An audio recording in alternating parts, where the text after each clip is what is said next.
A Huntingburg man arrested on a warrant for murder. The 2013 Strassenfest Queen is crowned. And Jasper Mayor Terry Seitz is featured in our Monday with the Mayor segment. And in sports, with Kurt Guxell, a Hoosier wins the Brickyard. These stories and more coming up in tonight's 18 WJTS News.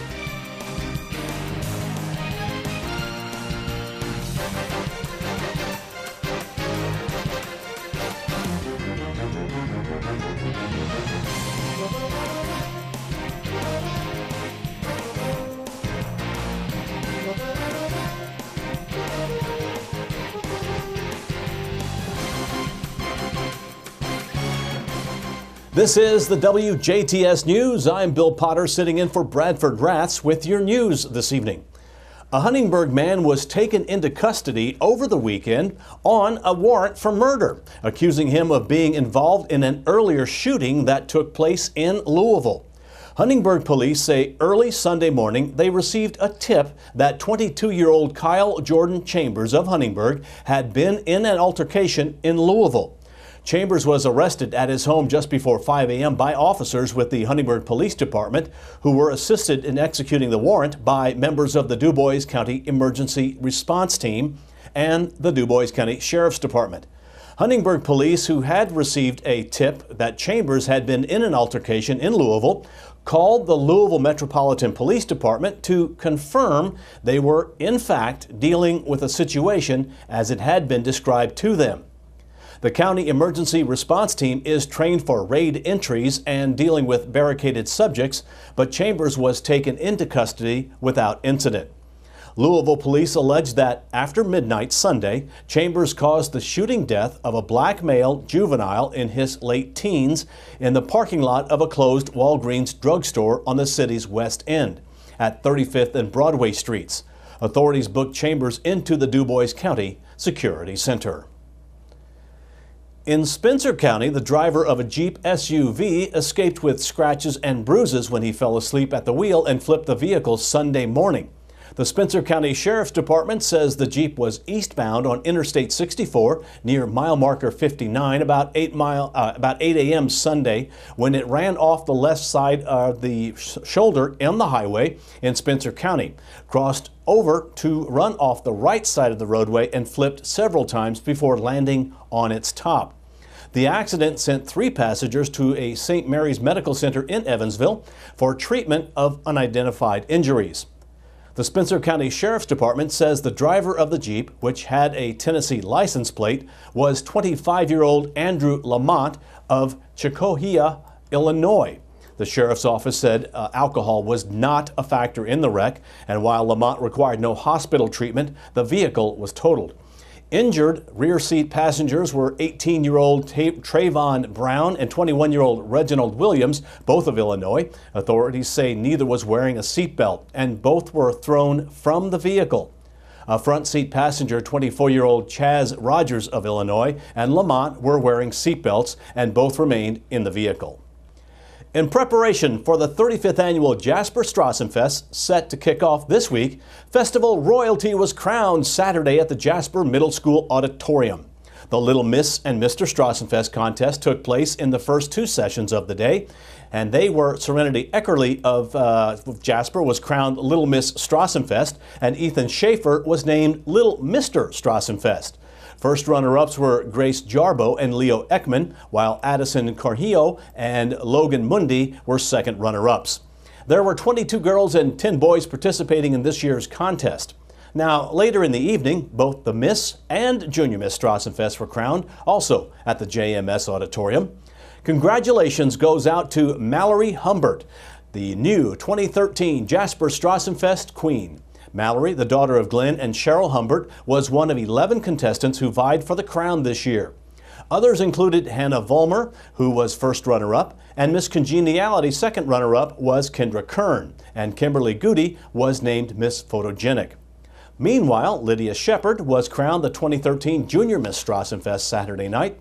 Lydia was among 10 young ladies who participated in the Junior Miss contest this year, along with first runner-up Millie Prechtel, second runner-up Grace Harmon, Miss Photogenic Hannah Welp, and Miss Congeniality Miss Emma Groh.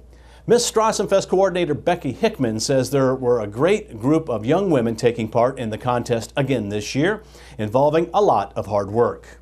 They completed an application, and that deadline is June 30th. And then they have photos with Bob McCarty Studio. And then we have a long practice where we run through interviewing, how should we interview, what should be worn during the interview, the do's and don'ts. And then we spend time on stage practicing how we're going to come out. It changes from year to year with the number of contestants we have. I like to keep it upbeat. I like it to be very professional. And I think we have one classy pageant. When the judges come in and judge from all over, they say it's a very nice pageant. Hickman says the community service project was just one of the criteria that the Miss Strassenfest contestants were judged on. The contestants were judged on a 5-minute interview that took place in the afternoon, and that carried the most points. They were also judged on their community involvement, which they spent 8 hours sometime during the summer volunteering for their choice of nonprofit organization. And then they created a video and they wrote a little script about their experience in that nonprofit organization. And then the next largest point category was on their formal wear with the impromptu questions. From her experience as pageant coordinator, Hickman knows that this year's queen and her court will have a busy week ahead of them. The winner will have radio appearances. She'll be on TV. She'll be a part of the opening ceremony, so she'll actually speak in front of individuals and welcome, the guest and be a part of that. And then she'll also introduce the entire court, so for the Miss, the Junior Miss, and the Little Miss and Mister. They'll write in parades, and they'll be at most events to hand out awards and gifts, and then they will also participate in the Strassenfest. Some of them have some favorite events like the Wet Loft, and so they'll be participating in those events. Obviously, the parade on Sunday. And then Mallory, she'll have an opportunity to compete in the Indiana State Festivals Association pageant, which provide additional scholarships in November. And we have had one winner, 2010, Allie Beckman, won the Indiana State Festival Association. So that's pretty exciting.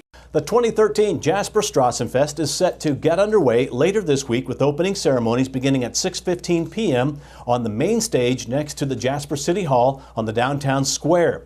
Many events will take place on the square and all around Jasper beginning Thursday and continuing through Sunday. This Thursday morning, 18 WJTS TV will feature a special broadcast at 9 a.m. called Strassenfest Live. It is simulcast on our radio partner, WBDC 100.9 FM. Strassenfest Live features Kurt Guxell of WJTS speaking with coordinators of the Strassenfest, along with the newly crowned royalty.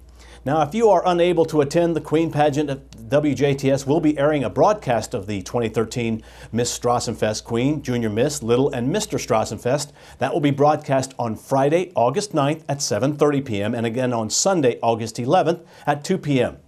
Other events aired from the Strassenfest will be the Talent Spiel, sponsored by WJTS, Wednesday, August 14th at 7:30 p.m. and Sunday, August 18th at 2 p.m. The Strassenfest Parade will air on WJTS Thursday, August 15th at 7:30 p.m. and again on Sunday, August 18th at 3 p.m.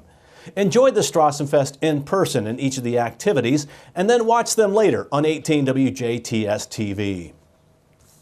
Officials with the DuBois County Highway Department say that a repaving project will take place beginning Tuesday morning on portions of both Meridian Road and East 15th Street in Jasper. Beginning at 8 a.m. Meridian from State Road 164 North to the entrance of the Sultan's Run Golf Club at 15th Street will be paved. Paving will then continue west on East 15th to the Patoka River Bridge, just east of the Jasper Riverwalk and the Jasper Power Plant. The County Highway Department says Meridian and 15th Streets will not be closed during this time.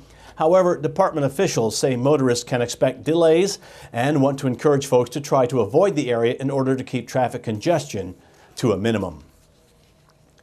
Numbers are turning out to be some of the most partisan tools available to Democrats and Republicans and everyone with a stake in the raging federal health care debate.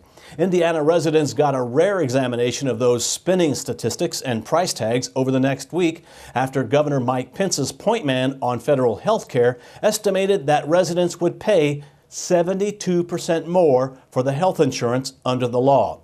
The number glossed over important distinctions, and the state did not release the data to back up its claim. But Democrats nationwide are engaged in a similar process, trying to spin the numbers the other way to show President Barack Obama's signature law driving down prices. Stay tuned. Monday with the Mayor, featuring Jasper Mayor Terry Seitz, is next on 18 WJTS.